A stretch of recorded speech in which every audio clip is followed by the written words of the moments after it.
This is Jaime with MidPointe Library System. I'm the library specialist, or one of the library specialists here at the different branches, and I am also an artist, and so I've been showing different videos of how to make some stuff from your home. I usually try to find materials that you have potentially at your home, but gradually I'll probably bring in a few extra things that you may have to get, or you may already have as well, depending on what you do. You may have seen the video already that I did showing you how to create a stencil. I use stencils a lot of times for like art or my art journal. You can see these 3 pieces here that have been created using stencils. I just added wording by hand on top of this, but you can layer different paint or patterns to create pieces, or some people will use these to create just cut paper motifs, or a card where you cut this out of a colored piece of paper that will then be stuck onto a card. And I showed you how to create stencils, which this is where she came from. And so feel free to check on that video first if you want to, but this is pretty independent as well, because you have some that you can create yourself by out of cardboard that you may have, or this is Bristol paper, or you may have some stencils that you've bought from the store. This just happens to be one that I have, and there's another one, and some I really love are the ones that have textures, or just shapes. This has great circles on them that are different sizes, and this has a neat pattern on it. They can get kind of expensive, so something like this was actually a whole sheet that came from, I believe, Walmart, that had different patterns on one sheet, and then I just cut it up so that I could use it in a smaller way.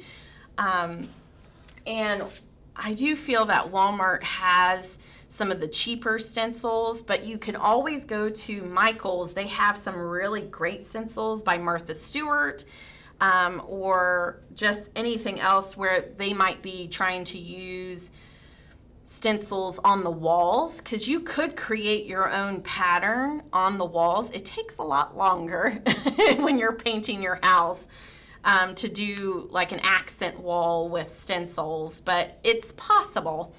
And I say more power to you, because I'll just hang up a painting instead of doing that. But on a piece of artwork that I'll kind of show you how you can layer different stencils to get some different effects, how you can use it on just something of your own, and you don't have to worry about it being a wall and making it perfect. Or even a floor. I've seen some people do these type of styles to create fake tiles on their floor.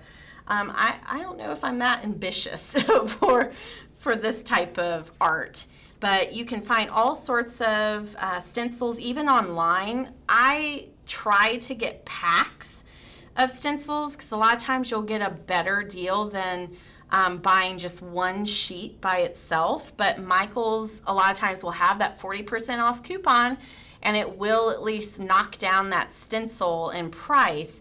And if you know it's going to be something you'll really utilize, like a texture or just some kind of shape that you can use, go for it. I mean, why not? If you're going to use it a lot in your artwork, it's going to pay for itself. And if you use a lot of letters or words, you can find some pretty nice letters. Just try to keep in mind, look at boxes that say stick-on stencils or removable. Something like that is probably going to be just a one-time use stencil, so it is sticky on one side, and when you lay it down, it will kind of mask off your area. Those kind of things are really great if you do spray paint, because you know it's attached to your piece really well. But anything that you make yourself, you could always use a spray adhesive on the back of it that is tacky, or like a removable spray adhesive. You don't want to get the permanent kind to spray on the back to lay down on your canvas or whatever to kind of help hold it.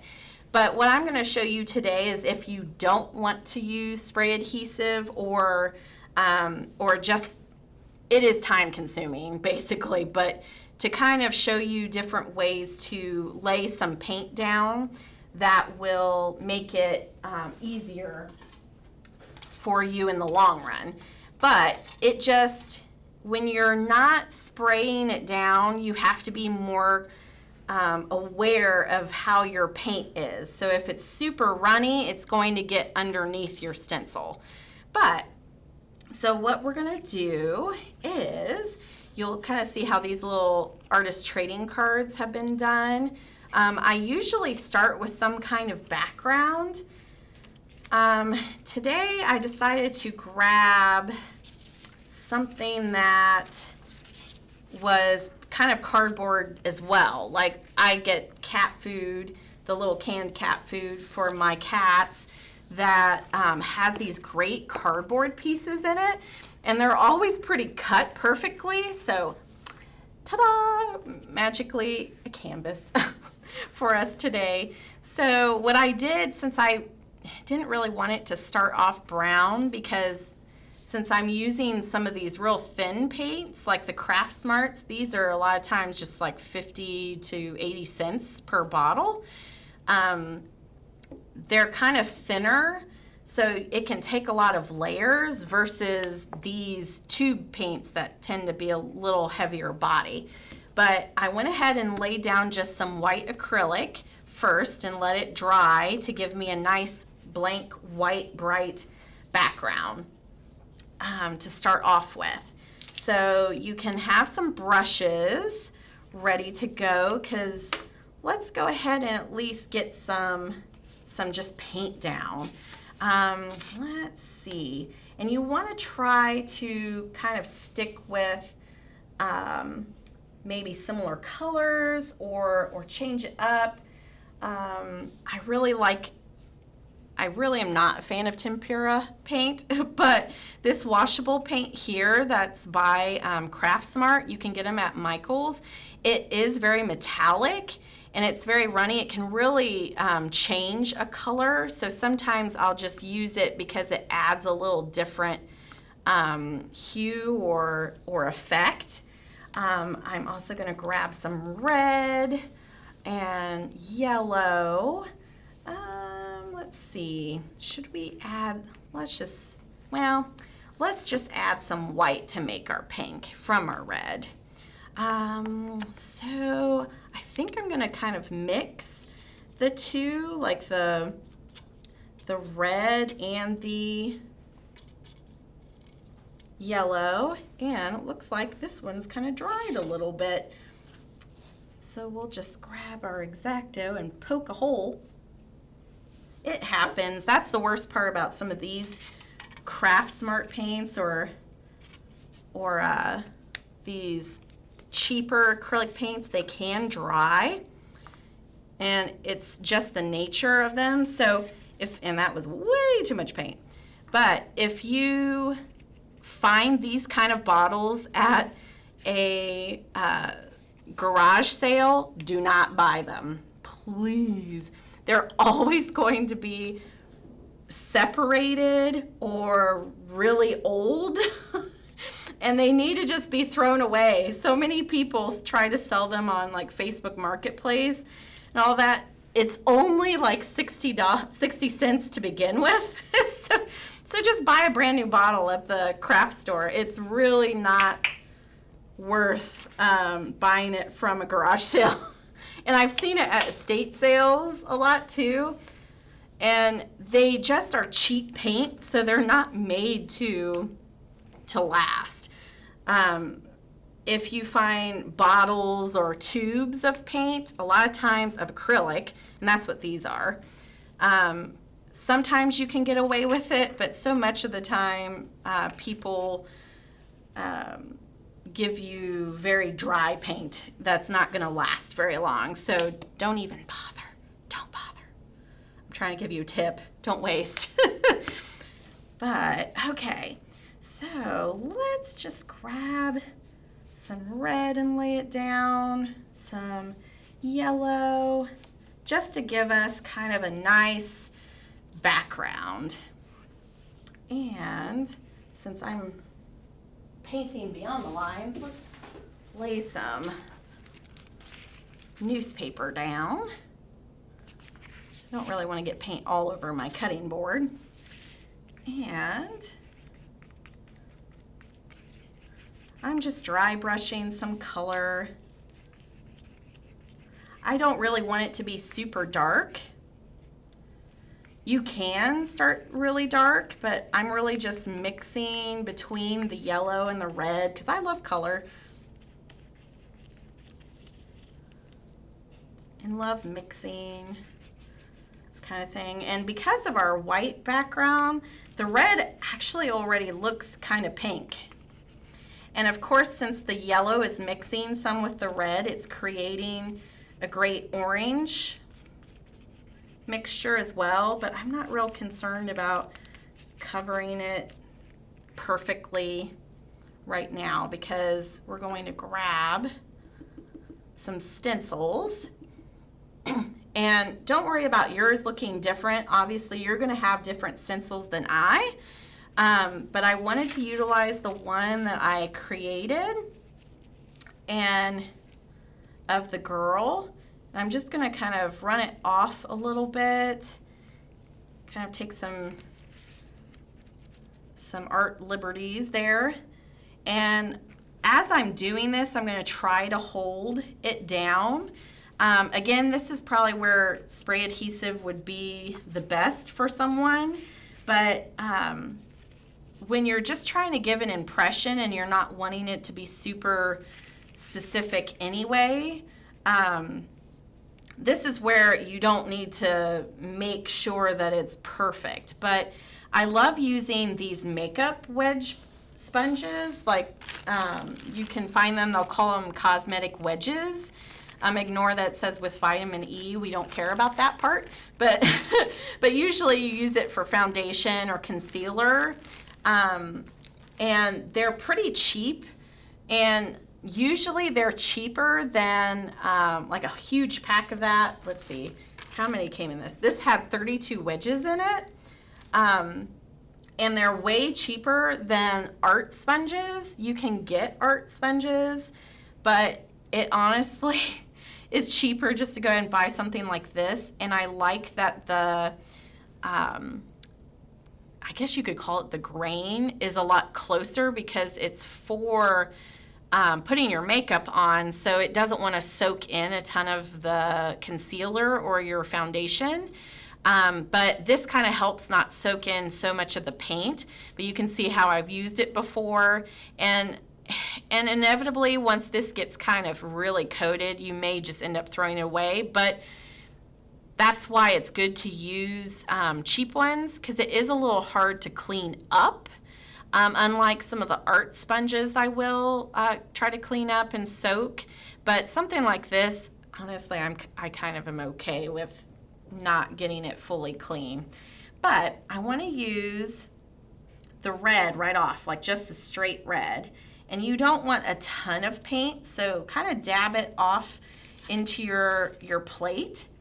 And then just start stamping across. And it's okay to get some of the paint on your stencil, and in fact you will get it on your stencil, but the least amount of paint is going to kind of create like a ghost image. The more paint you have, or the more layers of paint, the heavier your imprint is going to be, but the more paint you have, the more chance you'll get it underneath your stencil, and then you won't be able to see your image as clear. Like there, I dabbed quite a bit of paint, and that may go underneath the stencil, but sometimes it's good to have some bleed through too, because it's not supposed to be a perfect art. And since that's kind of a small edge and I'm trying to cover kind of a good amount of space, I'm going to switch to the side so I get more area.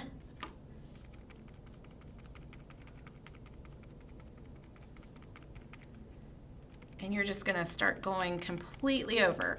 Now, since this is actually paper that I've cut myself, I don't even concern myself with cleaning the stencil with like water. Something like this, I'll probably just wipe it with a paper towel, or I'll just let it dry before I use it again. But with your store-bought ones, your store-bought will be usually made out of plastic. So you'll be able to wipe those off rather easily. And since this is a pretty good sized stencil, it will take you a little bit depending on how big your stencil is. So you can see that it is taking me a minute to kind of get it down. That's why sometimes using them for something like artist trading cards, like I showed you at the very beginning, is nice, because then you're just using a small amount of paper to kind of see how your stencil will work. And that might be more of what you want at first until you're more comfortable. But I really wanted to use this stencil that I made.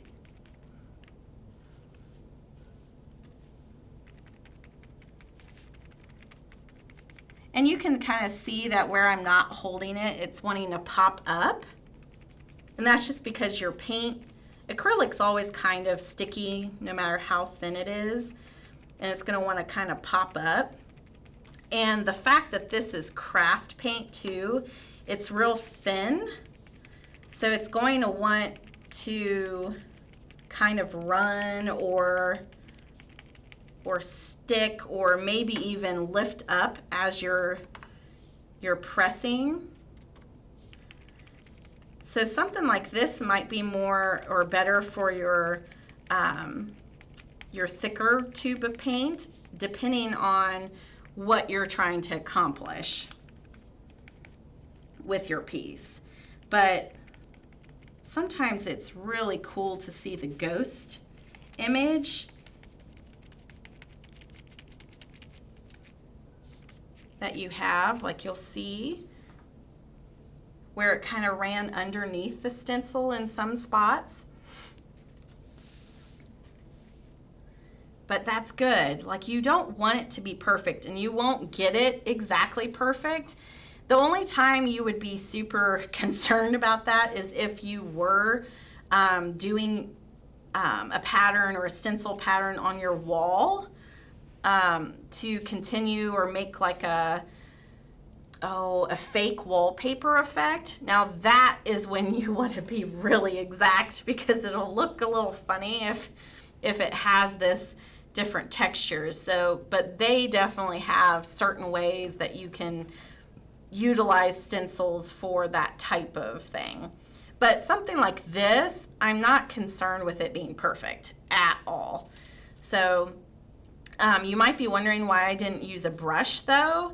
I never use a brush with stencils because it always gets stuck underneath the stencil, because the brush just carries too much, and it really does literally brush paint underneath, and that drives me insane. So don't do that. But with this, it just helps you control the paint a little more. And it just makes it a lot better in the end. So they also have like some sponge things that will have a flat bottom on it that you can use too for stenciling. Honestly, those packets, again, usually you only get like 2 or 3, and sometimes they wear out really quickly. Might as well just get these. Just get them. They're just so much cheaper, so much nicer. And so we'll go ahead. I love this particular stencil, and now I'm just layering again, but this time I want to grab the yellow, and the yellow is going to be a little more dense of my paint, but since it's a really light color, it probably won't cover as much as you think, but I want it to kind of just be an impression of this stencil. And remember, you don't have to paint the entire stencil. Maybe you just like a certain piece of the stencil that you want to use. And I could always grab a little bit of white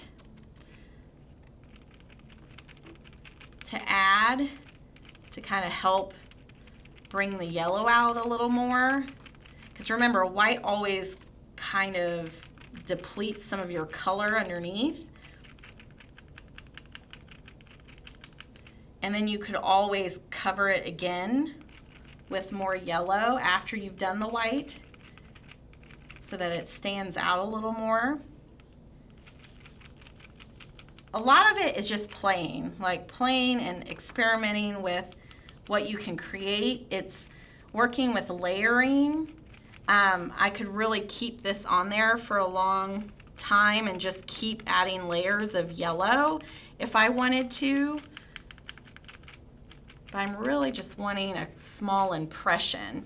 So you can see that it's really light, and that's probably because of just the colors that we've chosen as well. If you wanted it super dark, add a darker red or add black or whatnot. You could always work from light to dark. We could have just left the white in the back and then gradually built up. But while we're still working with this, let's use one of the others in this lower corner, and I'm going to grab just the white and go over top. And see, if you don't use it real thickly, it'll basically just use or make the color that's underneath a little lighter.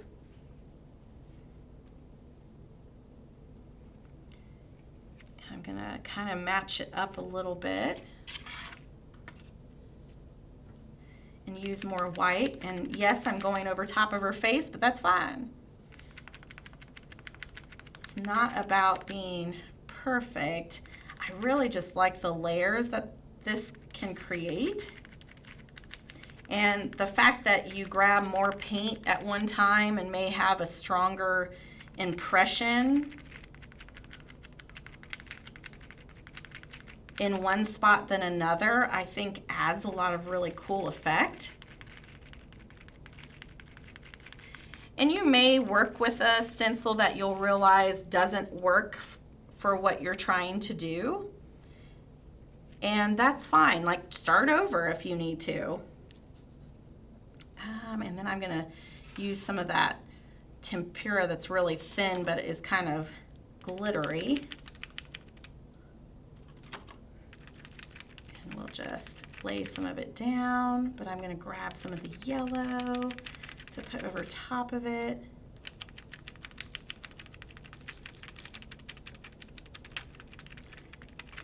And you just build and build and build.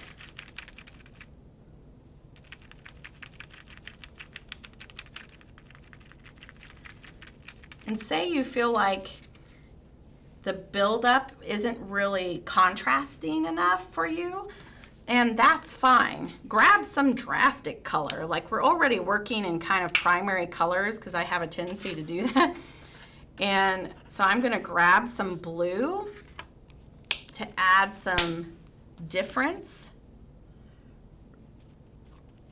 And say you didn't want to use the sponge, or you wanted to use another side of it, just so you don't mix the yellow with the blue or the orangey color on the sponge. And that's fine. You may not want to do that, but let's use, since this one's kind of smaller, I was kind of talking to people in the first video about making a stencil that what you cut out you can always use. You can lay it down and then you would paint around it. Now I don't want it to be super strong at first, so I'm kind of tapping my sponge first so it's not too dark at first. But you just tap around the shape and it will do an impression because it's masking that area.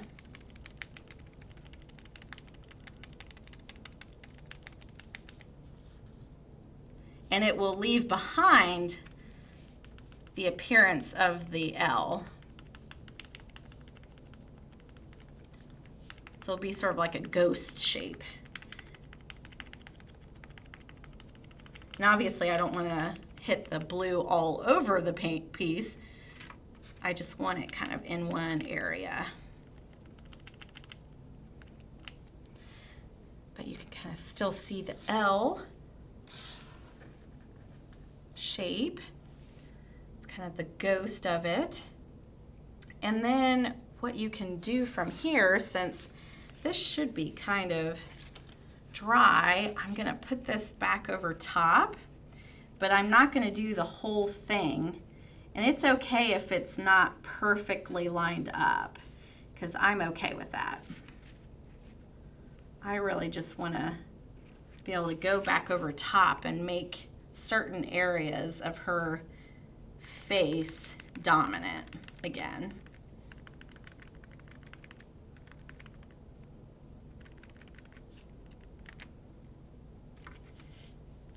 And you'll kind of figure out as you go along. You may not have something like this where it is creating a person's face, but utilize the textures you've created yourself or that your stencil may have too. Like, I think definitely the best investment in stencils are if you get different textures versus like a picture of a barrel with flowers in it or something, because you're going to utilize, I think, more of a texture. I kind of went a little crazy with the paint there in the moment, than if you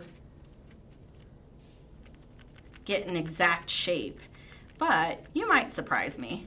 I mean, you might come up with something really cool with a shape. So I would potentially eat my words on that, but that's just my personal opinion. Because something like this, like if you want a specific picture, you might as well make it yourself. And then it's more personalized to you anyway.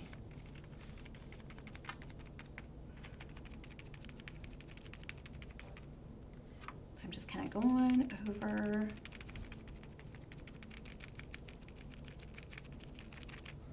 certain areas, and then there you go.